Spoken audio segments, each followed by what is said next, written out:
Good morning mga kapo, welcome sa ating panibagong motorcycle adventure. At ngayong araw ay samahan nyo muli ako sa isang napakagandang paglalakbay dito sa probinsya ng Apayao. Dito tayo mag-uumpisa sa bayan ng Luna. So itong pinakabayan ng Luna, ito yung pinakakabisera o kapitolyo ng probinsya ng Apayao. First time kong i-explore tong probinsyang ito, kaya ano pang hihintay natin?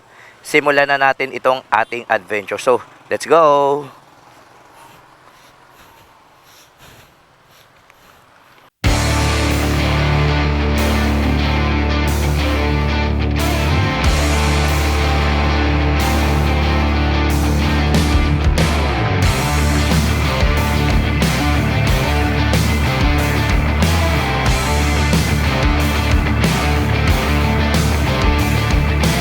Bago tayo pumunta sa ating destination, ituturo ko muna kayo kung ano makikita natin dito sa bayan ng Luna. Dito natin makikita ang Legislative Building. Tapos dito naman yung kanilang BGV Junior Memorial Sports Center. So napakasimple lang ng pinakabayan nila. Sabado po ngayon kaya medyo sarado yung mga establishmentong makikita natin. May mga commercial building dito kung saan may mga food stall na pwede kayong tumingin. Napakasimple lang ng pinakasentro ng Apayao. Ito po yung makikita ninyo. May mga bukas naman pong mga establishmento dito. May mga 24/7 na hotdogan. Ayan po yung kinainan natin. Dito nyo rin makikita sa mismong bukana yung may nakalagay na Luna. Pwede kayong magpa-picture dito. Kaliwa tayo dito para makita nyo ng malapitan itong pinaka municipal hall dito sa Luna, Apayao. Ayan na, ito po si Luna. So ipinangalan po ito kaya General Antonio Luna, ang isa sa mga magigiting na general ng Republika ng Pilipinas. Ito po yung ayan, Luna Municipal Hall. Bayan ng Luna, lalawigan ng Apayao. So napakasimple lang po ng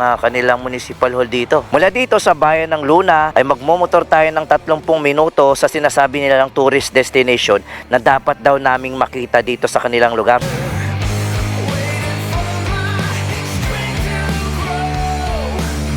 Tingnan yung kalsada na binabagtas natin dito sa kahabaan. Sobrang diretso naman itong pinagdadaanan natin. Dito sa intersection, kapag kumaliwa tayo, dito daw yung barangay ng poblasyon. Makikita nyo rin yung palayan dito sa kaliwat ka ng diretsong kalsada. Patungo doon sa may junction kung saan tayo babalik. Ilang minuto para puntahan yung tourist destination na sinasabi nila. Tingnan nyo yung mga palayan. Madaan na naman tayo sa luntiang kapaligiran na napaliligiran ng palayan. Nag-uumpisa pa lang ating pagmumotor dito sa bayan ng Luna. Ganito agad yung bubungad sa atin.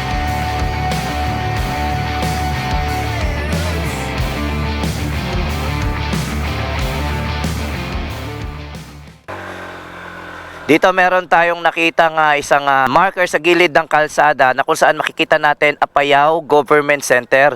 Dito sa marker na ito nakapaloob yung mga bayan na nasasakupan itong probinsya ng Apayao. So dito makikita ninyo ito yung mga bayan ng Santa Marcela, Calanasan, bayan ng Cabugao, Coner, Pudtol at saka yung Flora hanggang bayan ng Luna. Tulad nga po ng nasabi ko, itong bayan ng Luna ang pinakakabisera ng probinsya ng Apayao. Ang luma pong kabisera ng Apayao ay doon po sa may Cabugao kung saan tayo nanggaling.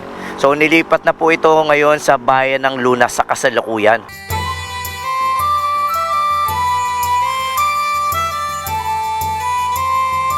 So sa mga naghahanap ng matutuluyan, dito kami nagstay ni Kapo sa Jewel Lodge. Nasa gilid lang yan. Ito yung pinakatinahanan namin kagabi. Dito yan sa may San Isidro, Luna, Apayao. Sa halagang 1,000 pesos overnight ay nakatulog kami ng maayos. May tig-isang kama kami, naka-aircon na, may maayos na CR at heater na paliguan. Tapos ang kinaganda nito sa binayad natin, may free wifi na sa ating kwarto. Kaya kung magagawi kayo sa bayan ng Luna, ay pwede nyong may consider itong Jewel Lodge. Tingnan nyo, kami lang dumadaan ngayon sa kalsada. Ito yung mga kalsada na pagdadaanan ninyo dito sa bayan ng Luna. Dumaan kami kagabi dito kaya hindi namin na-appreciate yung ganda at tanawin. Pero ito yung sasambulat sa inyo kung dadaanan nyo itong kalsada nila dito.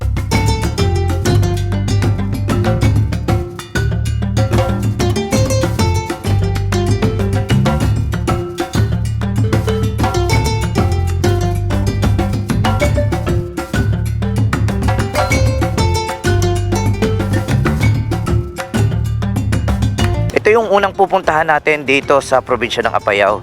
Meron ditong karatula, Lusok Caves. turn right after 200 meters. So isa sa mga tourist destination na mga sinasabi ng mga lokal dito, ito nga tinatawag nilang Lusok Cave. Ilang minuto lang ito mula sa pinakasentro o kabisera ng Luna, kaya pinuntahan namin to. So tara mga kapo, explore natin to dahil naiintriga kami kung ano nga ba ito.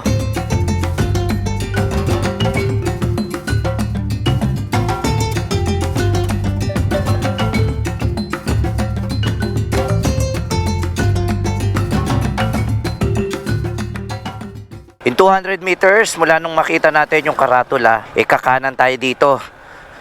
Dahil ito ay pabalik na dun sa may bayan ng Kabugao. Dito tayo mga kapo. Ayan.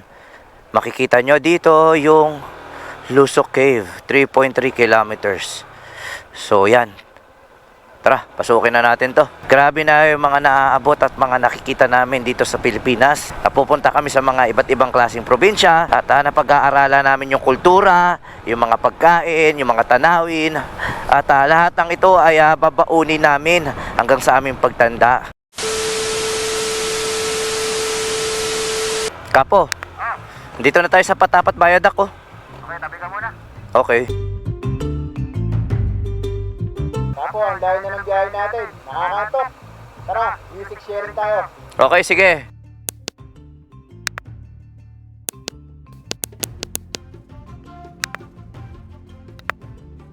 Welcome to Use Freecom product. Turn on share.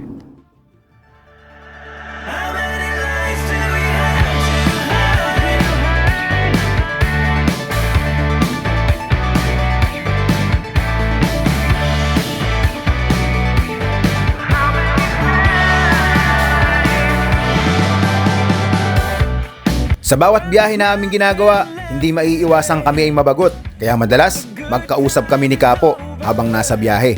Sa haba ba naman ng aming minomotor, Mapa Luzon, Visayas, halos Mindanao na nga lang ang kulang. Isa sa maaasahan ng mga rider itong Freecon, nakakapag-usap kami kahit babaran sa biyahe. Hindi lang kami basta nakakapag-usap ni Kapo Unico, nakakapag-sound trip pa kami ng sabay dahil sa music sharing.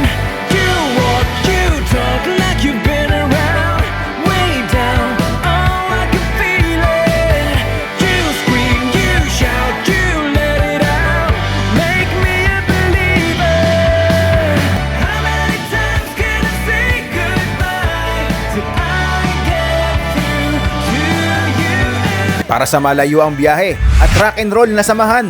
At para sa walang katapos ang usapan at malalayong lugar na pupuntahan, mag-Freecon music sharing.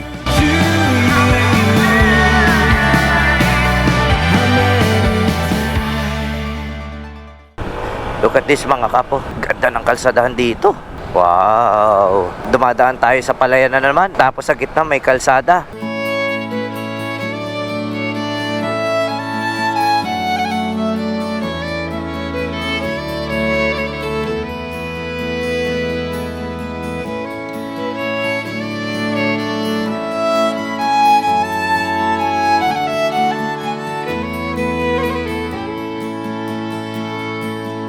Wala akong idea kung ano yung aabutan natin doon sa may pinakabukana nitong tourist destination na pupuntahan natin. Kaya sana open to at makakita tayo ng pagkakataon na mabisita itong tinatawag nilang Lusok Cave. Na-excite din ako dahil nung tinignan ko ito sa mga larawan ay talagang napakaganda nito. Kaya sana magkaroon tayo ng pagkakataon na mabahagi ito sa mga maraming tao para makita nila na may ganito rin pala dito sa probinsya ng Apayao.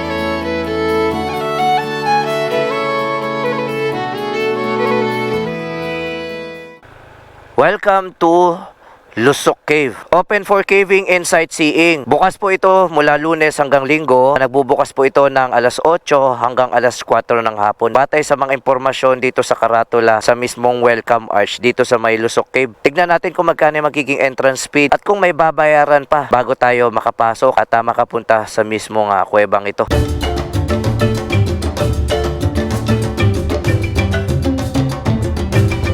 So pagkatapos ng halos 30 minuto mula doon sa pinakabayan sa may Luna, Apayao, narating na natin itong ating Pakay. So ito yung lugar na sinasabi ng maraming lokal dito sa probinsya ng Apayao na dapat daw nating makita. So na-excite ako dahil nga tulad ng sabi ko, ito yung kauna-unang pagkakataon na may e-explore ko itong probinsya. Dito pa lang sa entrada kung saan tayo magsisimulang maglakad papunta sa may kuweba, kapansin-pansin yung mga naririnig nating mga kuliglig at talagang nakakabingi sa katahimikan yung lugar. Bago tayo mag-umpisa, kailangan natin magbayad sa mismong tourism center ng 200 pesos per head para sa boat ride. Meron sila ditong tinatawag na splanking kung gusto nyong mag-trail sa mismong kuweba. 200 pesos para sa moderate at 300 pesos para sa hard trail. Dito tayo sasakay na bangka. Mga ilang minutes kuya yung biyahe? Bali, ano po sir, sa pagpunta po natin doon, kahit sabihin na lang po natin mga 20 minutes po. Dito sa mismong starting point kung saan tayo sasakay ng bangka, napansin ko na agad yung tubig ay napakalinaw. At doon sa may bandang unahan, nakakakita na ako ng mala turquoise green na tubig.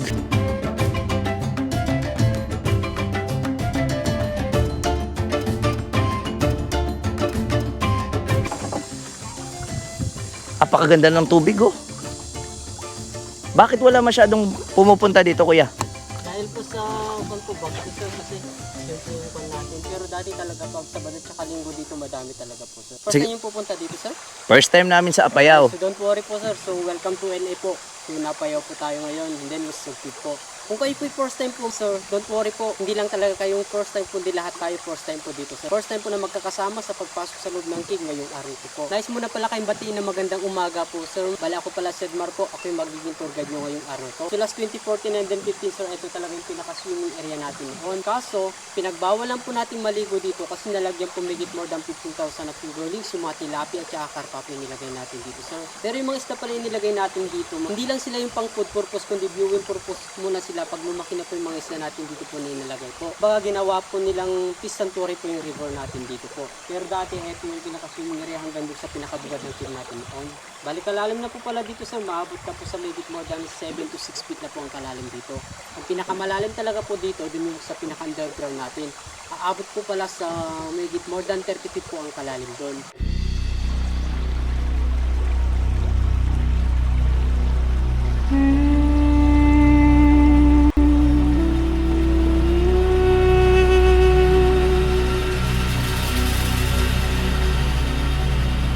Sakay ng simpleng bangka, halos 30 minuto din ang ating bubunuin bago natin marating ang mismong kuwebang Pakay natin dito sa bayan ng Luna.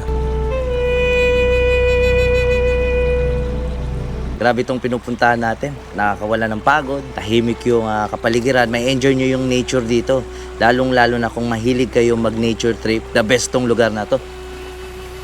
Habang sumasabay tayo sa agos nitong ilog, hindi ko mapigilang mapatulala sa simpleng kaligayahan na hatid ng aking nakikita. Rinig ko din yung kaluskos ng mga dahon, yung daloy ng tubig at mga huni ng ibon. Hindi ko nga inakala na meron pa palang boat ride na magaganap bago tayo makarating sa kuweba. Para ako nasa ibang dimension sa taglay nitong ganda. Pati ang tubig ay nakakahalina talaga sa sobrang linaw nito at malabughaw nitong kulay. Ito na yung pinakabukana ng mismong kuweba. Parang bumabagal tuloy ang bawat pintig ng segundo sa orasan. Hindi ko akalain na sa mga oras na ito ay mapupuntahan ko ng personal ang minsan nakikita ko lamang sa mga larawan. Legit ang saya kapag napuntahan mo na mismo ang lugar na dati ay hanggang tingin ka lang.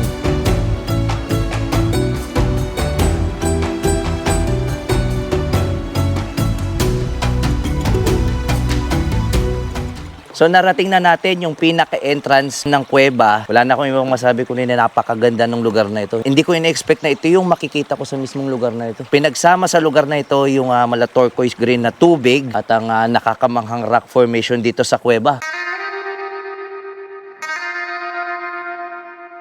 Kuya, ito bang dinadaanan ba natin mula dun sa pinagsimula natin? Meron ba tong lagusan hanggang sa dulo? Meron sir, kaso yung ano po, tubig lang po yung pwedeng Pasok. pasok doon sir. Kumbaga nag-underground po yung tubig natin. Yung mga matutulis pala sa taas sir, yung po yung mga tinatawag nating mga stalactites po, and then yung mga nandun naman po sa baba, yun po yung mga tinatawag nating stalagmite naman po. Pero kapag nagdikit na po yun, yun po yung mga tinatawag nating column. Papasok na tayo sa mismong Lusok Cave. Merong mga matumutulo dito mga tubig na galing doon sa may taas. Ito yung tinatawag nilang stalactite. Kapag nagbuo ang stalactite doon sa may taas at dito sa may baba, nagkakaroon ito at tinatawag itong column. So ito yung una namin pinapakita dito na reformation sir, ayun po yung tinatawag naming sweet couple. Parang binata at saka dalaga lang po nandyan. Dito naman po na banda sir, meron tayong nag-form din na naman po na parang tao din po na kumbaga baby Buddha po. So ito po yung tinatawag ng baby Buddha dito. Tapos sa baba naman po nito, ito naman po yung tinatawag pa nating couple jellyfish naman po. Ayan. Pero lahat po yung napansin natin pala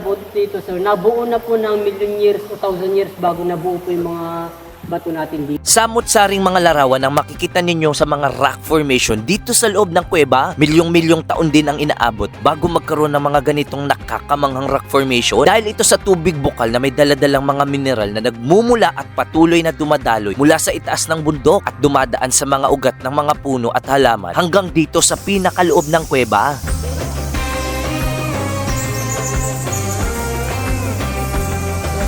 Dito sa loob ng kuwebang ito, marami na tayong natatanaw ng mga rock formation. So dito pa lang sa gitna, napapansin ko na at naaamoy ko na talagang nandito na tayo sa lugar na maraming mga paniki.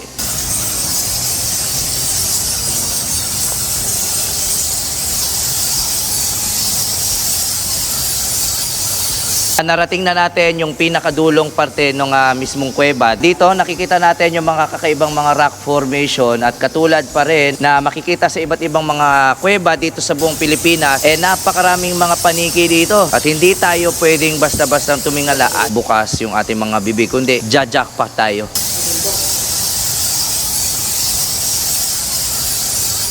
Dito na sa pinakadulong parte ng kuweba, matatapos yung pinaka boat ride natin at babalik na tayo doon sa may bukana. Grabe, first time ko dito sa Apayao at nakakakilabot dahil hindi kami nabigo sa aming mga nakita dito sa Lusok Cave. Bukod sa mga paniki, kuya, ano pa bang mga nakatira dito sa kuwebang ito? May mga ahas ba? Sir, wala pa naman po tayo na-encounter po pala dito na ahas. Pero di natin maiwasan na may ahas dito sa loob ng cave kasi bundok po sir. O nga pala sir, yung po yung napansin natin na maliwanag kanina dito sa pinaka-underground natin sir. Yan po yung isang nagpapatunay kung bakit natawag na lusog din po, yung maliwanag po dyan. Lusok? Opo, yung lusog kasi po, Ilocano term po namin yun.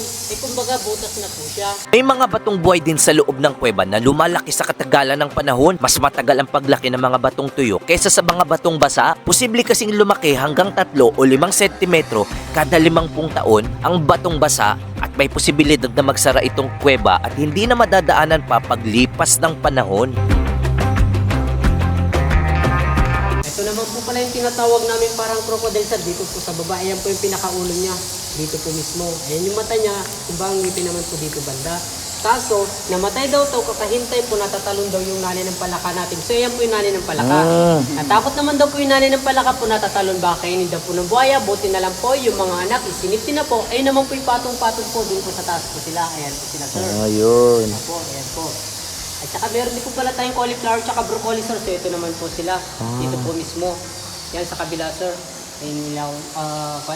Ito naman po pala yung kwan natin sir. Sa baba naman po meron po tayong parang one eye octopus. So ito po siya.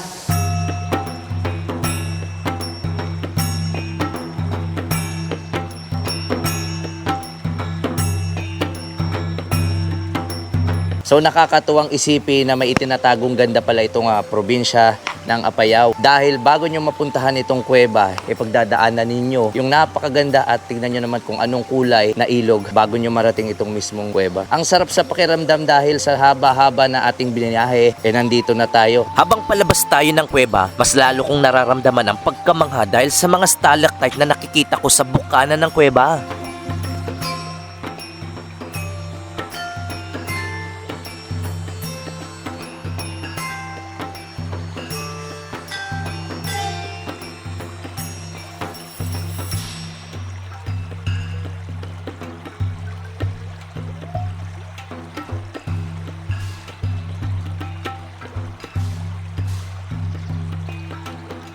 Sa sobrang ganda nitong kuwebang ito, parang maiahan tulad ko ito sa ating napuntahan. Doon sa may Surigao del Sur, doon yung Enchanted River, doon sa may Hinatuan. At parang kombinasyon din ito ng Enchanted River sa Hinatuan at ng Underground River doon sa Palawan. Nagsasanib yung dalawang tourist attraction na napuntahan natin doon sa may Hinatuan at sa may Puerto Princesa. So sa lahat ng gustong makita ng personal itong mismong kuwebang ito, ibisitahin nyo rin to para makita nyo ng personal kung gaano kaganda itong Lasok Cave.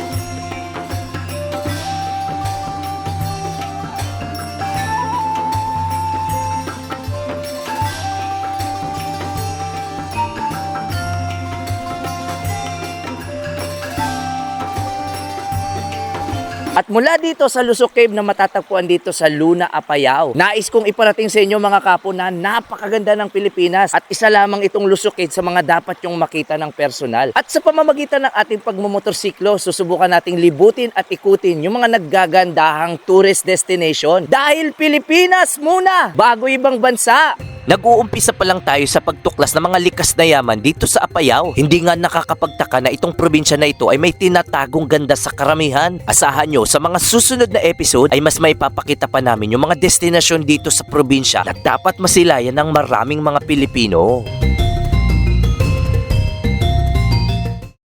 Good morning, ito na ang ating continuation dahil kahapon nga ay hindi na natin pinagpatuloy ang ating paglalakbay dito sa probinsya ng Apayao dahil kahapon habang tayo'y papunta ay bumuhos yung malakas na ulan.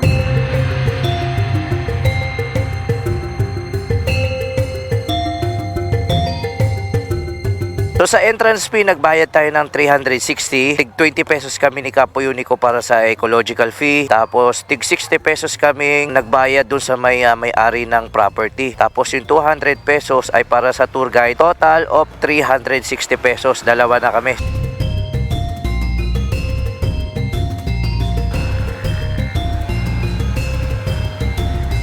At sa kasamaang palad, dito sa mismong starting point kung saan sana tayo maglalakad, paakyat dun sa may rock formation, ay bigla na lang bumuhos yung ulan. Kinalulungkot ko sa inyo mga kapo na hindi muna natin to aakyatin ngayon. Negative na tayo, ayan na yung malakas na ulan. Magiging mahirap ang pag-aakyat natin dahil basa yung mga bato. So nag-decide na kami na dito na humanap ng matutuluyan sa mismong barangay. So maraming salamat po kay Kapitan Leonila Udipa, ang punong barangay dito sa Barangay Marag. Maraming salamat po dahil pinatuloy nyo po kami at pinaintulutang matulog ng isang gabi dito sa kanilang multipurpose. So dito na tayo natulog sa pinaka-barangay hall nila. Maraming salamat po ulit sa pagkup sa amin ng isang gabi dito sa inyong multipurpose center. At ngayon maganda na yung sikat ng araw, ay pagpapatuloy na natin yung naudlot nating adventure kahapon. So ano pang inihintay natin dahil na-excite na akong makita itong Dupag Rock Formation. So let's go!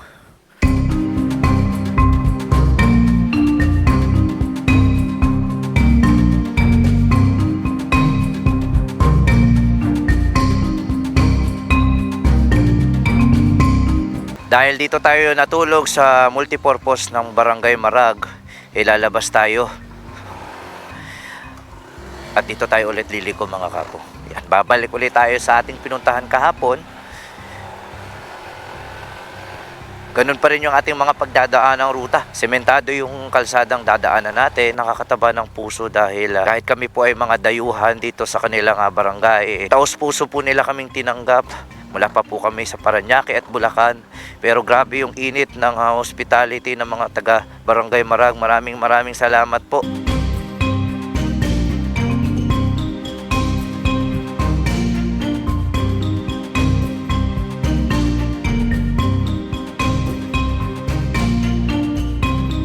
At dahil umulan nga kahapon, ramdam na ramdam ko na naman yung basa na putik. Babalik lang tayo kung saan tayo naabutan ng ulan kahapon. Tapos mula doon ay mag-uumpisa na tayong maglakad patungo doon sa pinaka-peak.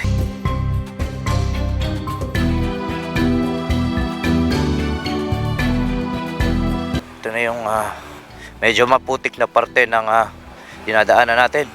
Lumulubog tayo dito. Tsaka may malaking kahoy dito na nakaharang. Maisan pala itong nasa gilid natin.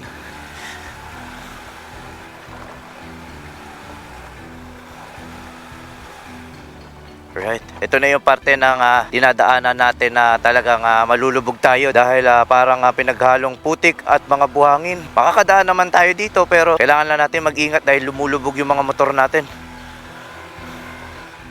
So ito na, dito na mag-uumpisa. Tignan nyo, may tubig dito. At nakakakita ako ng mga yan, mababaw na ulap. Pagkalipas ng halos 5 minuto mula dun sa may multipurpose hall ng Barangay Marag, narating na ulit natin itong pinaka-jump off point kung saan maglalakad tayo ng mahigit 30 minuto paakyat. Pero bago tayo umakyat, kailangan muna natin magsuot nitong helmet para safe tayo. So dahil nakasuot na tayo ng helmet, simulan na natin to. Let's go!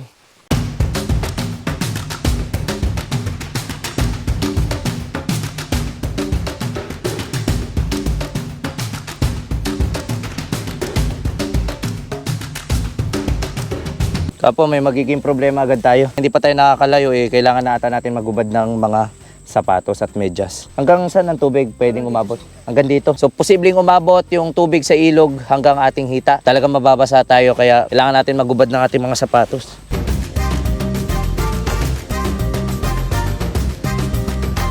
Natanggal na natin ang ating sapatos at medyas kaya simulan na natin to. Medyo masukal talaga yung pagdadaanan natin. Ano ba to kuya? Putik na yan? Kailangan natin bumaba. Iyat. Iyat. Putik na to. Bahala na to. Medyo lumulubog tayo.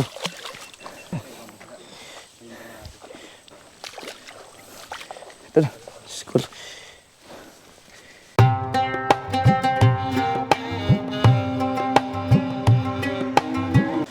So yan, batawid na tayo sa mismong ilog. Medyo maabot na sa tuhod natin yung tubig.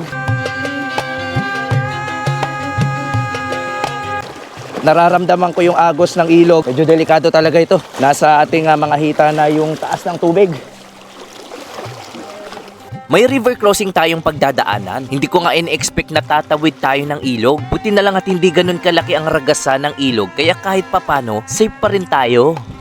Mga inaapakan nating bato dito ay yung mga batong buhay at makikinis.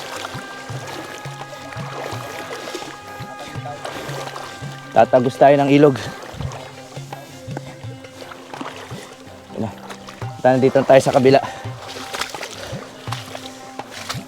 Pagkatapos naming tumawid ni Kapo Unico, magsusot na kami ng sapatos dahil marami ng mga pwedeng makasugat sa aming mga paa. Umpisa na ng totoong lakaran, pero bago yan, ay dadaan muna tayo sa caretaker ng lupa. Private property kasi itong aakyatin natin, kaya dito muna tayo hihinto para maganda sa totoong akyatan hanggang sa tuktok. May maliit na kahoy dito na ating tatawirin hanggang marating natin ang kubo kung saan malimit daw itong pahingahan ng mga turista. At nasabi din sa atin na dito ay may nganga, kaya na-excite ako sa aking mga narinig.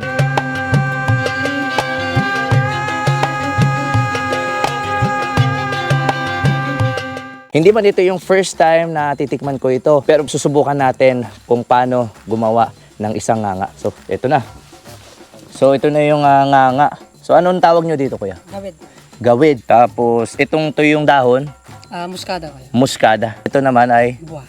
buwa. At saka meron pa pala. Ito yung tinatawag nilang apog. So, ito yung mga ingredients para gumawa ng isang ngangas. Hindi man ito yung first time na titikman ko yung nganga, pero magpapaturo ko kung paano yung tamang pagbilog. So, kuya, sige nga, turuan mo ako paano mag-ano niya. So, kukunin natin yung pinakalaman nitong buwa.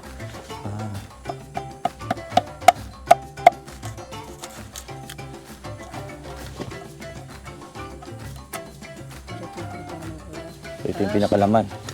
Pagbubuka ng Konti lang. Sige, yan. muskada kaya kukuha ka ng konti. Just ganyan. At yung gawid. Gawid. Tapos lalagyan mo, papato mo, tapos lalagyan mo. Pero ito konti-konti lang kaya kasi pag nasobran mo ito, susunog yan lang. Tapos ganyan. So, yan. Tapos pag mo lang ito. Then, yan. So, pipilas muna ako ng gawid. Gawid. Ayan. Tapos kukuha ko ng muskada. Kukuha lang tayo ng konti.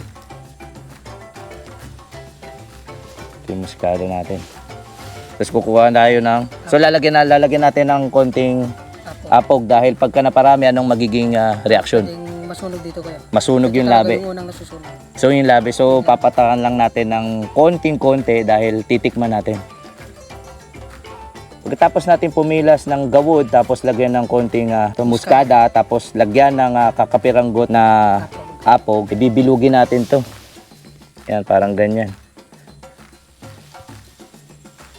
Tapos, ito naman yung tinatawag na buwan nila. At ang ginawa nating, yan. Kombinasyon nito, so ang una nating ngunguyain, ito yung buwa. Tara.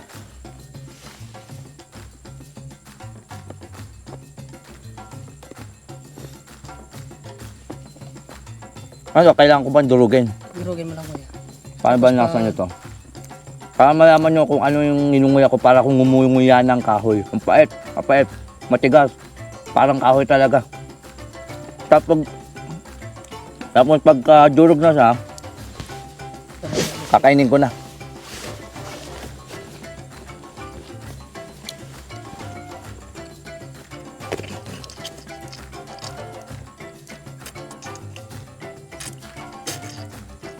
Maanghang. Naanghang siya, maanghang. At talagang para kung kumakain ng kahoy. Yun yun.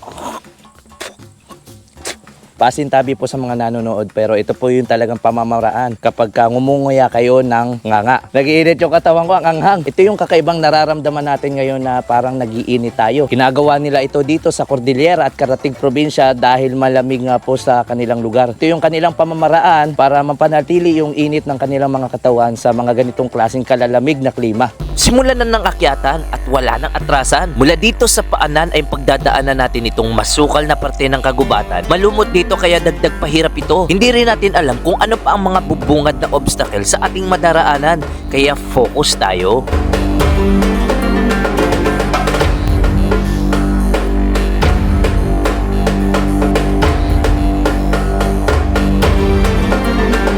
So nagsisimula na tayong maglakad sa mga mababatong at madudulas na limestone dito. Yan, pinapahirapan tayo dahil may lumot yung mga bato dito. Kung sakaling ang pupuntahan nyo rin to at aakyat kayo dito sa may dupag, siguraduhin yung trek shoes kayo dahil kahit ako ay nadudulas na.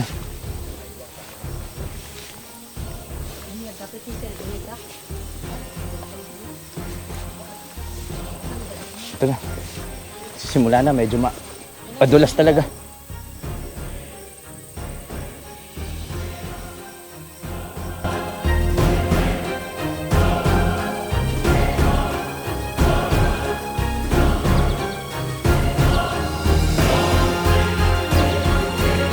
Wala bang ahas dito? Wala naman. Wala pa naman kayo. Ay, putik yan. Dadaan tayo ngayon sa Makikipot. Ay. Dito tayo. Grabe, nandito tayo sa gilid ng bato na kung saan ay kasya lang ang isang tao. Medyo makipot to at matutulis nga. Lulusot tayo dito sa may maliit na butas. Aray ko. Yan. So, yan, nakarating tayo dito sa Baby Rock. So, ito na yung tinatawag nilang Baby Rock.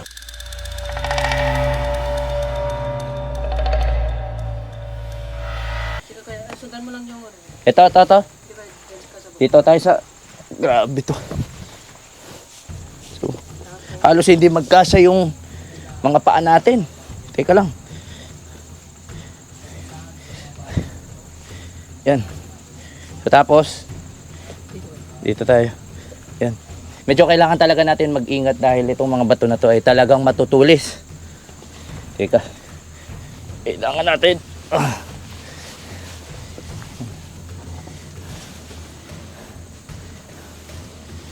Dito. Grabe to. Pakipot to Pakipot ng pakipot. Nilagyan nyo lang talaga to? Nilagyan lang talaga ng mga bato para apakan? Okay. Kipot nito. Ay, Diyos ko, Lord. Grabe. Oo nga eh. Kung hahawakan natin itong mga bato, maaari tayong masugat. Baka iba to. Hoy! Dumudulas talaga. Ayan, dumudulas tayo. Teka lang ha. Medyo madulas Kapo. Meron ng dito sa parte. Kailangan natin bumuelo. Kusang. Teka. Dito rin tayo bababa? Ha? May accident naman sa kabila kaya kung kayo sa kabila pwede na. Grabe to. Grabe. Napaka-solid nitong adventure na to. Kung inaakala nyo na ganito kadali ang dadaanan ninyo bago marating ang pinakatuktok, pues nagkakamali kayo. Tatagaktak muna ang pawis ninyo dahil dadaan kayo sa mga matutulis na bato. Ang saya, di ba?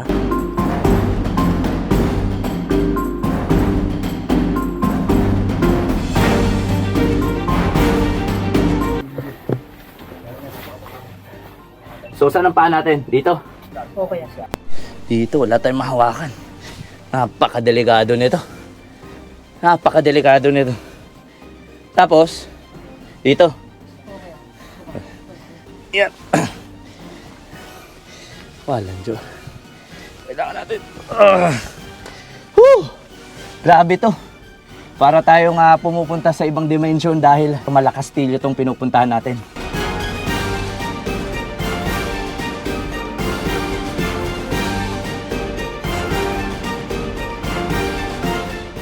Grabe to. Naghahanap tayo ng tamang lugar kung saan tayo aapak. Kailangan natin buhatin yung mga katawan natin dito. Grabe, ang tulis nito Ito, ang tulis ng hinahawakan natin.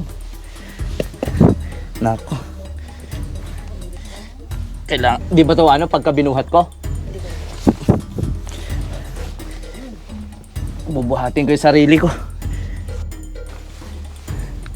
Tatawa yung kaibigan ko Wala nga po, huwag ka munang alis dyan Ay. Patindi na patindi yung mga obstacles. Kailangan sigurado kami sa aming pipiliing tatapakan. Matutulis kasi ang mga bato kaya napakadelikado kapag nagkamali kami at baka maging sanhi ito ng aksidente.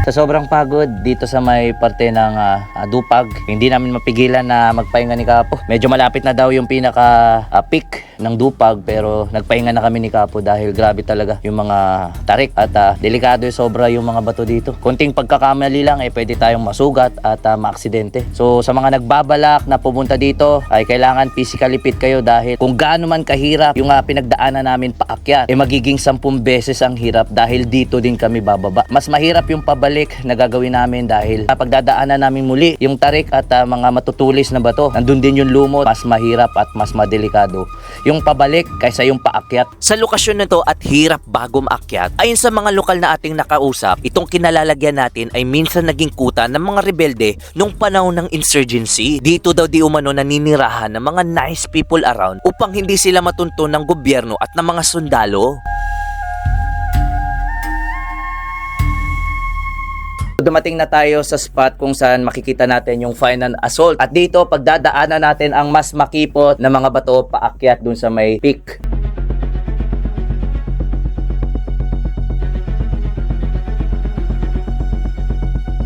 So hindi ko alam kung magkakasya tayo dahil talagang pahirapan tong magiging pag-akyat natin. So sana makarating tayo sa tuktok at makita natin yung buong ganda. So simulan na natin tong isa sa pinakamahirap na aakyatin ko sa buong buhay ko. Sa unang kita ko pa lang ng eskinitang ito ay para bang alangan ako dahil hindi ko alam kung magkakasya ba ako sa sobrang kipot nito. Bahala na pero kailangan nating tapusin kung ano man yung mga nasimulan natin. Grabe! Sa lahat ng inakyat ko sa buong buhay ko, ito na yung pinakamahirap. Pero biro mga kapo, napakakipot nitong dinadaanan natin at wala tayong mahawakan. Diyos ko Lord. Ay. Ito na yung pinakamahirap mga kapo. Malapit na tayo sa tuktok.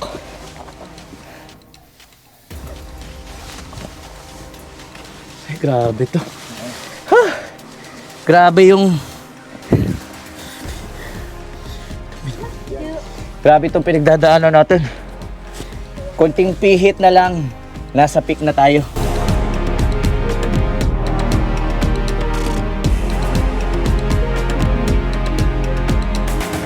So ito na. Unting-unti na lang.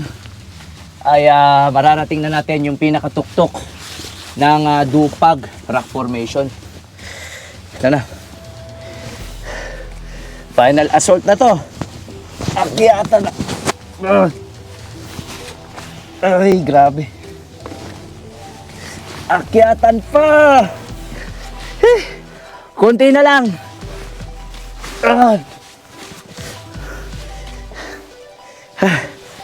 Ito pa. Narating na natin yung pinaka-peak dito sa may Dupag Rock Formation.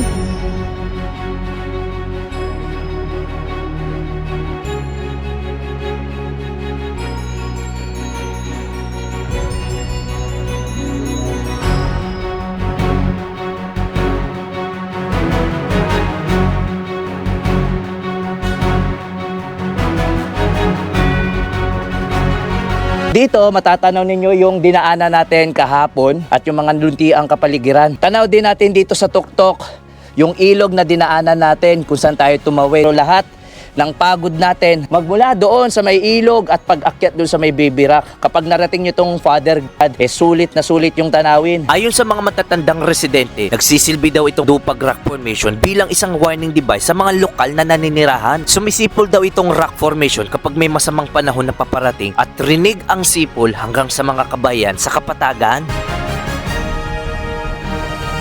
Grabe itong adventure na ginawa namin. Ito na yung pinakasulit at pinaka-extreme na ginawa ko. Napakadelikado nito pero sulit. Lahat ng pawis, lahat ng hirap at lahat ng makikipot na dinaanan natin. Kapag napuntahan nyo itong pinakatuktok, isang paraiso ang masisilip ninyo.